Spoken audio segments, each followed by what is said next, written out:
Hello നമസ്കാരം, ഏവർക്കും പുതിരേഡിയിലേക്ക്. കിഷ്കിന്ധകാണ്ഡം എന്ന ചിത്രത്തിൻ്റെ OTT റിലീസ് അപ്ഡേഷനാണ് എന്നൊരു വീഡിയോ ഭാഗത്ത്.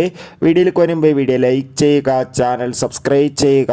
ഈ വരുന്ന സെപ്റ്റംബർ മാസം ഇനി OTT റിലീസ് ചെയ്ത ചിത്രങ്ങളുടെ വീഡിയോ ചാനൽ ഭാഗം പരിശോധിച്ചാൽ നിങ്ങൾക്ക് കാണാം. ആസിഫ് അലി, വിജയരാഘവൻ, ജഗദീഷ്, അപർണ ബാലമുരളി, അശോകൻ എന്നൊക്കെ പ്രധാന കഥാപാത്രങ്ങളായ ചിത്രമായിരുന്നു കിഷ്കിന്ധകാണ്ഡം. ചിത്രത്തിന് മികച്ചൊരു പോസിറ്റീവ് റെസ്പോൺസ് തന്നെയാണ് ഇപ്പോഴും പുറത്തുകൊണ്ടിരിക്കുന്നത്. അതുകൊണ്ട് തന്നെ എല്ലാ സിനിമാ പ്രേമികളും ഒരേപോലെയാണ് ചിത്രത്തിൻ്റെ ഓരോ കളക്ഷൻ റിപ്പോർട്ടും അറിയാൻ വേണ്ടി കാത്തിരിക്കുന്നത്. ചിത്രത്തിന് ഇപ്പോൾ മികച്ചൊരു കളക്ഷൻ തന്നെയാണ് പുറത്തുകൊണ്ടിരിക്കുന്നത്. അതുകൊണ്ട് തന്നെ ഇപ്പോൾ ചിത്രത്തിൻ്റെ OTT അവകാശങ്ങളൊക്കെ ഡിസ്നി പ്ലസ് ഹോട്ട്സ്റ്റാർ എന്ന OTT പ്ലാറ്റ്ഫോം സ്വന്തമാക്കിയെന്ന് കൺഫേം ആക്കിയിട്ടുണ്ട്. സാറ്റലൈറ്റ് അവകാശങ്ങൾ ഏഷ്യാനെറ്റും ചിത്രം ഉടനെ തന്നെ OTT റിലീസ് ചെയ്യില്ല എന്ന് കൺഫേം ആക്കിയിട്ടുണ്ടായിരുന്നു.